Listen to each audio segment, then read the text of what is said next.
Welcome to Awakening and Relating. I'm Kayla. And I'm Brad. Join us as we unpack deep awakenings, conscious relating, and further awakening through intimacy. This week we're going to be talking about acute unconsciousness, like falling, not necessarily falling into a pattern, but having a pattern like yank you back into an old process, and taking some time to become aware of it, and then what you can do from there, especially when it grabs you hard like that.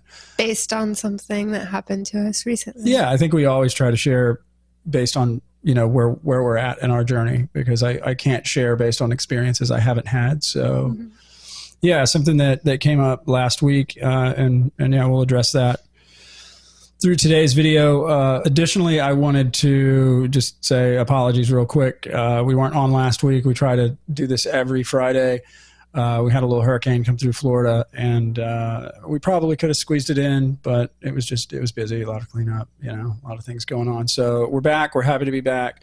And thank you guys for all your continued support. So today, diving into, that kind of acute, severe yank back into an unconscious state. Doesn't happen to me all that often.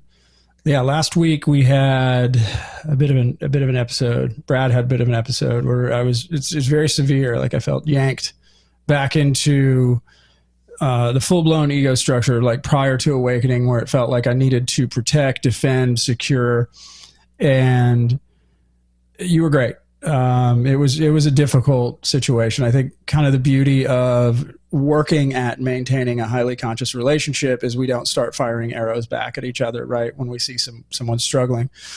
And I started ramping it up and getting more and more upset and really leaning into the anger part of it, right? Like, cause like I felt hurt, I felt slighted, by something you said, and really, again, leaning into that anger part and ramping it up, and to the point where I walked out of the room and I sat down and I started breathing a little bit. And at that moment, awareness came back into the situation. And it was like, hey, wait a second. Like, I know where this goes. Like, this is a pattern that's currently well underway. And if I continue to fuel it, it's only going to get worse, right? This is not going to end well. Because that's what most 3D people live in anyway, is this, you slight me, I slight you. It's a very argumentative kind of, I have to win kind of approach. It's basically what Western society has taught us. And so I did have that moment of clarity. And I remember walking back into the room and sitting down and even saying to you, like, I don't quite know what to do with this, right? Like I haven't experienced this in so long. I really don't even know what to do. And it was like inside, it felt like it was just boiling over and thoughts were running. And I remember you were great because you said, think about something like this, like think about what's here now, like what's going on, what's actually going on right now. Right. Yeah. Because you were so caught up in the story. Something that, the story of that wasn't even happening, or that wasn't even potentially happening. Right, it's not likely to happen. Yeah. And and the level, like where you were at, I've never seen you there, and it was kind of like I didn't know what to do. Yeah. Because some of the things that you were saying were really triggering for me in what like my past experiences. Yeah. And then I kind of just, I don't know, I didn't know what to do. So I just sat there in silence and didn't really talk much. Well, you did. I think the best part of it was, again, where like when I finally sat back down and I told you, I said, I don't know what to do with this. At that moment, I had already had a level of awareness come back in and recognize that it was a pattern unfolding. And I didn't know how to slow it down. Like it has momentum, and that's the thing with the ego structure, is it has this momentum. And once it gets going, oftentimes there just is no stopping it. I've had plenty of conversations with lots of friends and clients about the same type of thing. You feel out of control, right? You feel like you're a passenger on a ride and you're doing and saying things and acting in a way that you can't really oftentimes take back, And so you did really well with helping me get out of it by asking me, like, what's going on? Like, what's actually going on? Like, what's actually happening right now? And gave me a moment to think about that a little bit more deeply. It still took me a little while to finally let go. It's probably a couple of hours before but I was able to recognize that this thing was picking up speed. I was able to recognize that it was an old pattern, and through the recognition itself, be able to give just enough of a breather so that I could start letting go once again, you know. And it was challenging. Yeah, I know it was triggering for you too. Yeah, for sure. Yeah, and I was like, what is happening right now? Yeah. What is happening? Yeah. Yeah. Yeah, Brad's ego structure is not really, like, letting it run amok in the world's not really good for anybody, including Brad. So, yeah, the go big or go home, win at all costs, like, you know, never surrender. Like, and a lot of people live that way, unfortunately. Western society has this oddity about it. Trying not to laugh. The dog keeps barking in the background.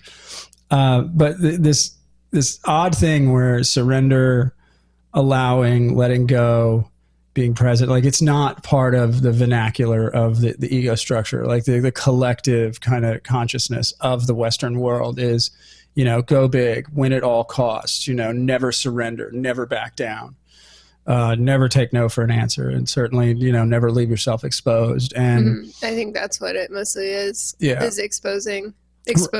Right. Vulnerability. Right. You never want to experience, you know, never let them see you sweat. You know, you've ever heard that saying, never let them see you sweat. So never show vulnerability, never show that you're not the one in control. And it's that type of patterning that has gotten us mostly, again, in the Western world, in so much trouble as far as suffering is concerned. You know, it does lead to bad decision making. It does lead to things that you can't unsay, right? And things that you can't undo. And so I experienced a little bit of that again last week. And it was wild having not had experienced something like that for quite a while. You know, I mean, it's got to be 6-7 years now.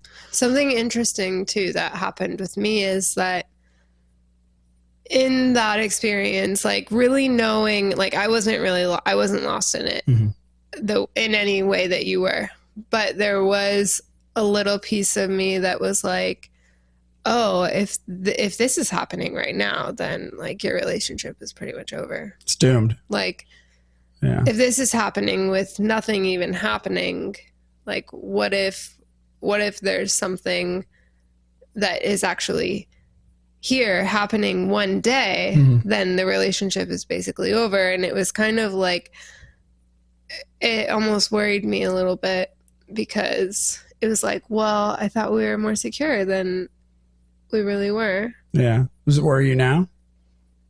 Does it worry you now? No. Okay. But I don't ever want it to happen again. Well, I would like that too. I think the challenge with walking this path to or through awakening is that everybody wants enlightenment, because it seems like that's the answer. And it does provide, the freedom to, while you're in those states, high states of consciousness, to allow everything to be as it is without judgment and without the need for it to change. But it's not easy. Like, that's the thing. I think everybody's like, oh, I'll just get enlightened, or I'll go have an awakening experience, and then things will be easy. And that's not the case. As a matter of fact, I think in a lot of ways, it creates a certain level of discomfort and unease, because the awakening process is the falling away or destruction of the person that carried the patterns themselves. It makes for some very difficult and uncomfortable scenarios. And fortunately for us, we're both kind of going through it at our own pace, but that allows us to recognize when the other is going through it, and again, either give them the space that they require or actively participate as they work through it. And in this particular case, you were actively participating, trying to help me see that all of the things that were driving the anger forward and driving the emotions and driving this disconnect were based on stories, right? They were based on unreality. Yeah. So I wanted, like, there was pieces of me that wanted to talk through it more, but I felt like you were just in not a position to even clearly see and be able to not be clouded with what you're experiencing. Right, the judgments. Yeah, well, that's the thing. It's almost like, you ever seen, like, maybe some people can relate to this. If you ever seen somebody weld, like they're actually using a welder, they have a mask that's designed to sit on their head, When they nod their head, it falls down on purpose so they don't have to use their other hand. And that's really what it felt like, this like slamming down of all of these veils that I was not like, there was enough awareness to recognize that you're looking through veils, but I couldn't tell, you know, what was real any longer, right? So being so trapped in the story. And it didn't last that long, but it was a little bit disconcerting because like I've come so far since my initial awakening back in like 2017, and my ability to let go and allow is pretty awesome. And like in this case, it was just it just grabbed me, and it's very much like grabbed me and yanked me in. Like I didn't see it coming.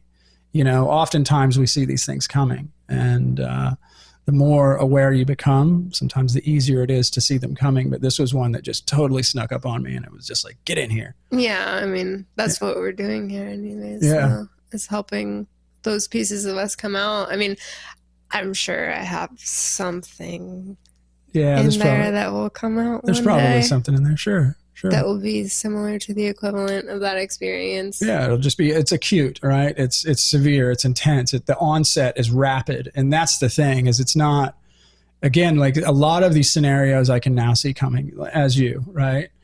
You can see these things coming. And so then, you know, like if I lean into this is likely how it's going to unfold. I know these emotions are going to rise, so on and so forth. But some of them just blindside you, you know, and it's just wham. And all of a sudden you're in it. And that's why cultivating awareness while things are easy, I believe, is so important, you know?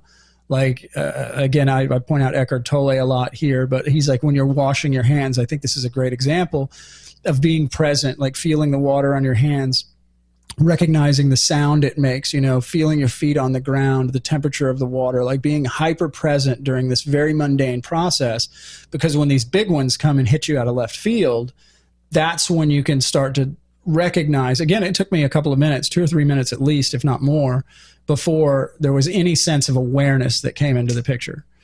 And that's the thing that, you know, trying to help people see is that if you practice being aware during the simple times, then it's much easier to be aware during the challenging times. It's also much easier if you have somebody that's kind of on your side, right? We've talked about this before on the podcast, that if you're in a relationship with somebody that's unconscious and they're not aware at all, then it makes it more challenging, right? That challenge can still be useful.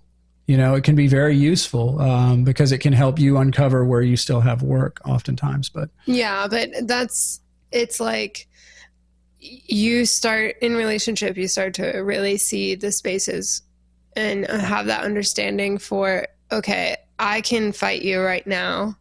And like in that fighting, you're both now in that place, right, going together. Put the welding mask on, yeah. Both of you, yeah.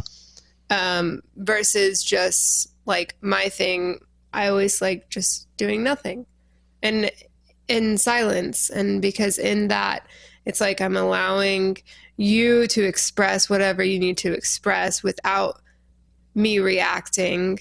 Right. And being that like fight back mirror. Mm-hmm. Because in that you're able to like calm down. Well, that's where the awareness is able to come through too. Like, yeah. Right, by you being non-reactive and just basically becoming neutral in the scenario, it gave me enough time to go, oh shit, I'm deep.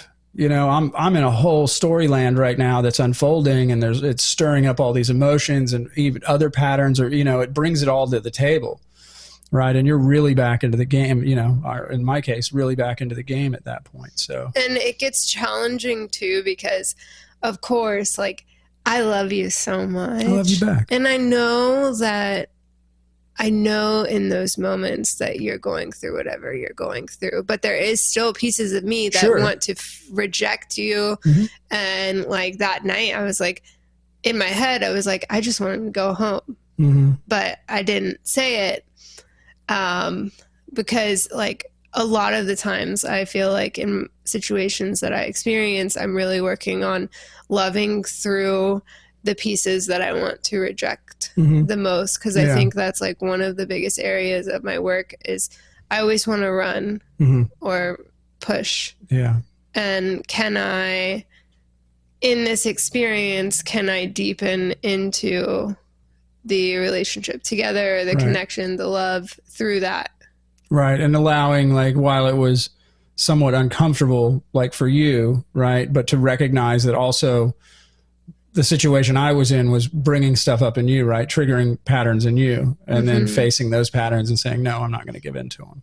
Yeah. And that's, I mean, by the next morning we had a straight discussion, and it was just very, both of us were very aware during that discussion, and it all worked itself out, and it was fine. And everything wound up, it's a big nothing burger, you know, but I think that's what, you know, we're doing this episode about, is because that big nothing burger, like if both of us were unconscious in that moment and you started firing back, like that nothing burger turns into something big real fast. Right. He said, she said, pointing fingers, saying and doing things. Yeah. It could have even gotten us. Yeah. Oh, totally. 100%. Yeah. I mean, it has, like, the ego structure is so dangerous it's what causes wars, you know, and the same thing happens in relationship. It's just a smaller war, you know, but so you arm yourself, right? And you go into battle. And again, I felt like the feelings that I can describe were like slighted, I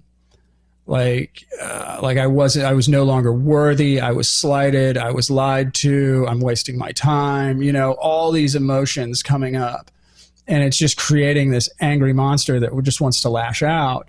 But all of that was part of a story that has been cultivated over the conditioning of 40 something years. Well, I think the important piece in that is that the next day when we did have this conversation, we were kind of like, okay, what were you experiencing? What is the trigger? What's actually here? Yeah. Because obviously you have something still there. Something. Yeah. Whatever you were feeling is something that you may truly be feeling all the time, and it's just in that moment triggered. So let's identify what that is. Whatever it was for you. And then work into it, right? And try to unpackage, you know, just how do we unpackage this thing? So, well, and together, how do we move forward? Knowing, having the awareness that this is here. How can I help you as a partner to make you, support you in having your own feelings separately, because I can't change how you feel about something. Right. And I think that's really important. You just nailed it there too, is that we're not pushing away the feelings. We're not saying that these feelings have no right to be here. Right. It's not saying that. It's the story that gets layered on top of that. Right. The emotions are a trigger from something in the past. Right. And the triggering of those emotions start driving the thought processes. And here we go with this, you know, fueling of itself. You know, it's like a self-replicating thing, and then it grows.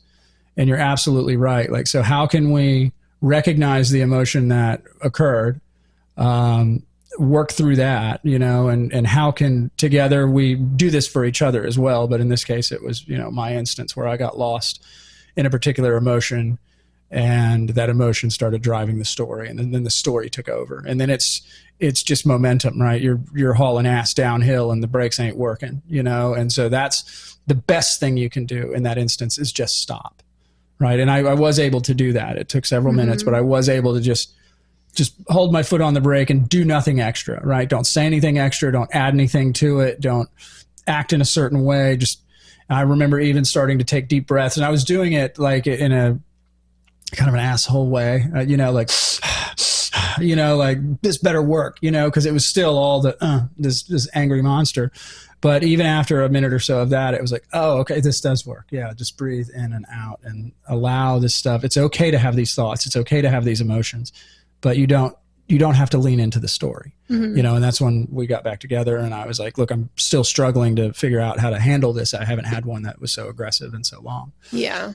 Yeah. And then I just kind of did my thing, I think, where I was like, maybe we should just talk about this tomorrow. Yeah. Like, well, I mean, that was later on, like after that was later on, but because it still took me, I mean, I'm going to say about an hour or two to finally let it all go, you know. But that intense, that severe, that only took about inside of 10 minutes, you know, where that thing could have ballooned into, you know, just days of anger, which is what most people do, right? I mean, I've been in regular relationship. I've had plenty of friends throughout my years that have been, you know, and they'll come talk to me like, guess what she did, right? They describe, you know, tell me how this works out, right? And it's like the water cooler talk, you know, misery loves company, and you see this in people. But well, yeah. So a couple of days after this had happened, I was going to tell one of my friends. Yeah. I was going to have this tell one of my good friends about what had happened. Because my conversation with her is kind of what sparked this whole thing between us. So, and I just, you know, girl, like, gotta tell my girlfriend. Yeah. And I was like typing the message, and I stopped, and I'm like, what am I doing here? Right. 'Cause it felt like I had just wanted to tell somebody to like gossip.